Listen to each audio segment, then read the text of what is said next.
We're only gonna question them, right? Do you like the Yakuza? No, I hate them. So do I. But we're just asking questions, right?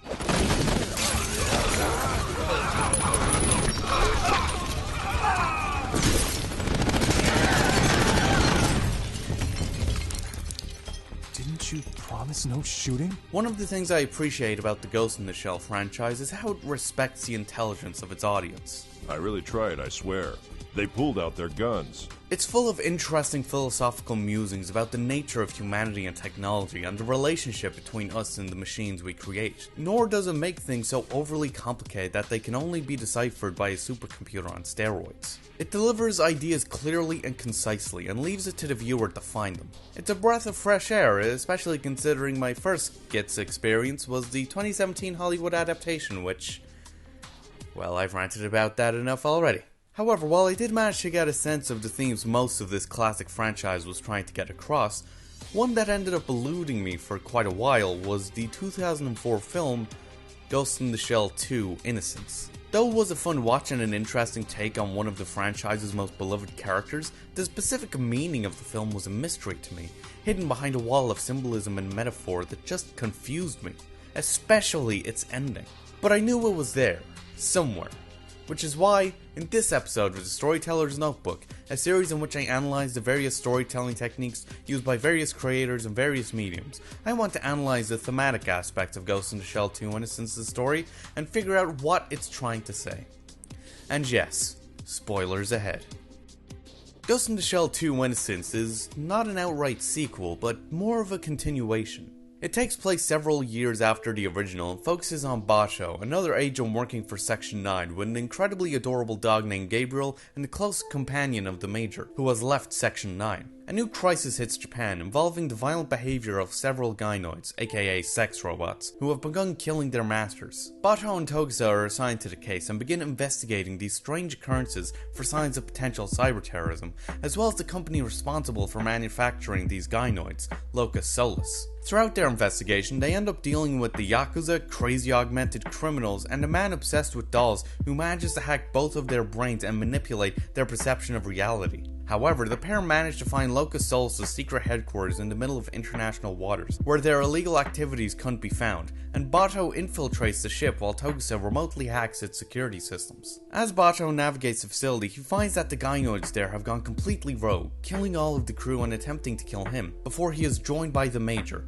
who is remotely controlling one of the gynoids' bodies. Major manages to hack the ship's security and takes control of the vessel. It is then revealed that Locus Solus, with the help of the Yakuza, had been kidnapping young girls and copying their consciousnesses onto the company's gynoids through a process known as ghost dubbing to make them seem more realistic, essentially giving the lifeless sex dolls souls. They find one girl still alive in the machines, who had been using the gynoids to cause havoc so that someone would come and save her, unaware of what her actions have caused. With the case solved, Major disconnects from the gynoid, leaving Bato to deal with the aftermath of this mess. So, what is this film trying to say?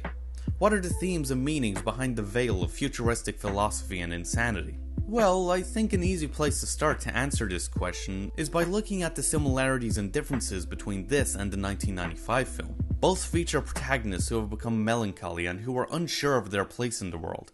Major because of her life in a time where the line between human and machine is getting more and more blurred with every day that passes, and Bato due to the loss of his closest friend. The chief even mentions in Innocence how Bato seems to be acting a lot like Major before she left the Force. It's just that lately Bato reminds me more and more of the Major before she vanished. Both feel trapped by their surroundings, emphasized by the way the film's settings and locations feel like tight, dark mazes, to the point that seeing any kind of open space feels like a blessing. But whereas the original is, thematically, much more focused on surpassing your limitations and ascending to the heavens, Innocence is the exact opposite, focusing on what it's like to be stuck in purgatory and the slow, painful descent into hell. The religious references are anything but subtle in this film. When heading into the lawless zone, they pass by a lavishly designed cathedral before descending into the rust-tinted city. It is hosting a parade of some kind when they enter, filled to the brim with monster and animal floats and many costumes and statues of various deities and mythological figures. And everyone watching the festival is wearing a demon mask, making it seem as if Bato and Togusa have descended into some kind of underworld. The secret Locus Solus headquarters is bathed in the red light of a setting sun when the characters finally get to it, and Bato dives into almost blood-red water to infiltrate the facility, as if diving headfirst into hell itself. Many of the scenes throughout the film emphasize the idea of Bato having to go deeper and deeper into the bowels of hell and or the underworld in order to solve this case. Or alternatively, the many images of Descent could be a reference to Bato's mental state, and how he's coping with the absence of the Major in his life. The film puts quite a bit of emphasis on their relationship, with many characters commenting about how well the two work together, and how Major was the only person who ever seemed to meet Bato's strict standards, often implying that their relationship may have been romantic, or may have been one that Bato wanted to be romantic. And whenever the Major is brought up, he tends to either go silent for a while or snaps if someone tries to push the topic, showing that her departure has had an effect on him. The scene with the engineer, Haraway, adds to this. Whilst discussing the gynoid's remains, the camera focuses on Bato's expressionless face, as after noting how the gynoids seem to be committing suicide and some potential reasons for it, she says, "No robot wants to be treated like a disposable item." This implies that Bato feels like he's been abandoned by Major. It shows Bato's emotional state of mind at the start of the film as one that is quite damaged and longing for companionship. And so, seemingly to deal with this, he adopts a dog.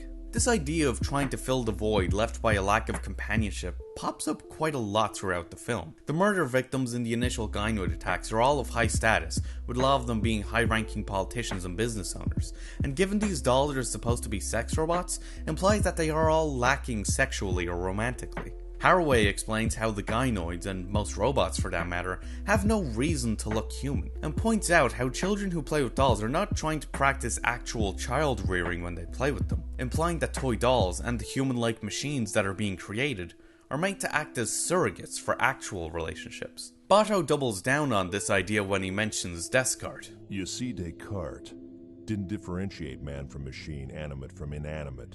He lost his beloved 5-year-old daughter, then named a look-alike doll after her, and doted on the doll. The doll became a surrogate. Hell, the film itself starts with a quote from Les Futur, pardon my French, quite literally, a French novel about a fictional version of Thomas Edison creating a machine wife for his friend, who was unhappy in his marriage. The gynoids in the film even share their model name with the aforementioned novel's android, Hadley. There's a strong emphasis in the film about how, when lacking meaningful relationships and companionship, humans have a tendency to fill that void with material objects, with things. Now, it's one thing for someone to be sentimental about their possessions, but it's another when it's the only thing they have.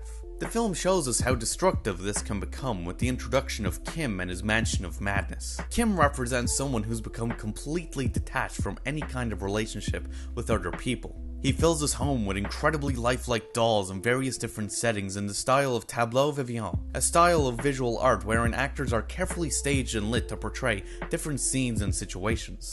The giant mechanical foot outside his home with the engraving Homo ex machina at its base, meaning man from the machine, further emphasizes Kim's obsession with machines and his divine perception of them. He's so far gone that he even thinks having a living body isn't good enough, and so moves his consciousness into a doll.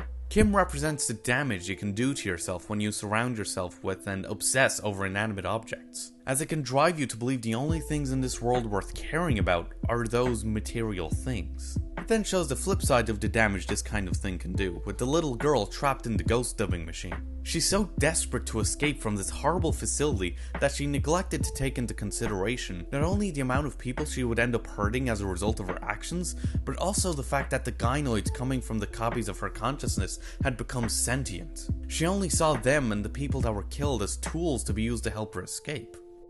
I never wanted to be a doll, I want to go!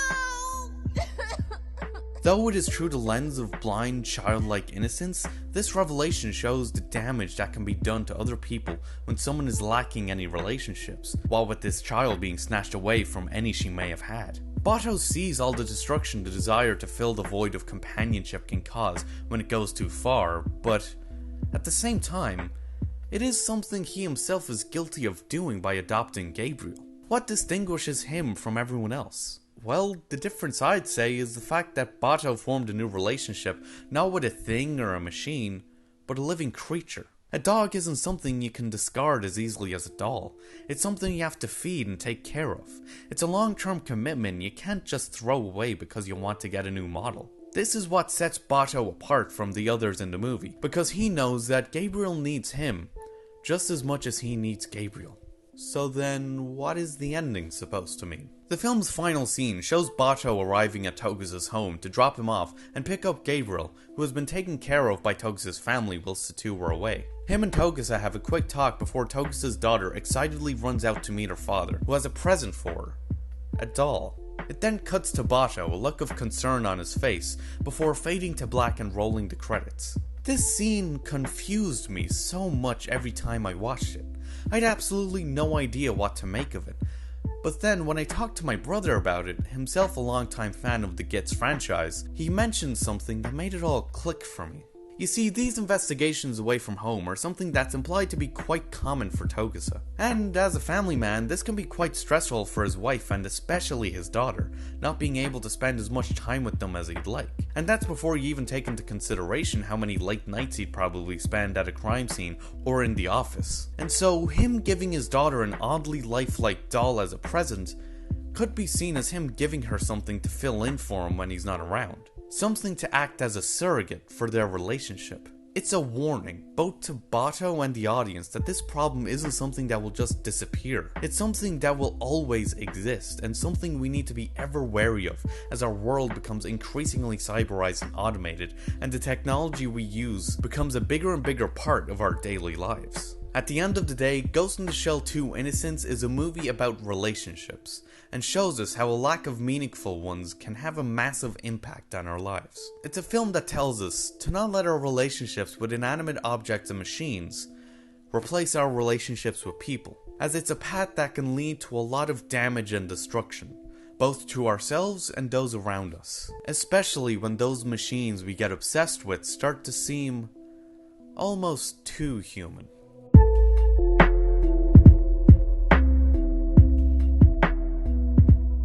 And yeah, those are my thoughts. This was a complicated one to try and pull apart. I just kept getting so confused whenever I tried to make sense of it, with all the different references to other novels and artists and everything. Which, by the way, the designs of the gynoids were inspired by an artist called Hans Bellmer, who was well known for his photographs of half-built dolls and puppets. And his first book, The Doll, that was a collection of photographs of these dolls, is actually in the film. So, there's a bonus fact for you I couldn't find a way to mention in the video. Anyway, tell me what you think, whether you agree, disagree, why you saw the film, if you prefer this over the original, etc. And thanks for watching. If you enjoyed this and want to see more, then be sure to like, comment, share, and of course, subscribe to come fly with me. And hopefully, I'll see you later.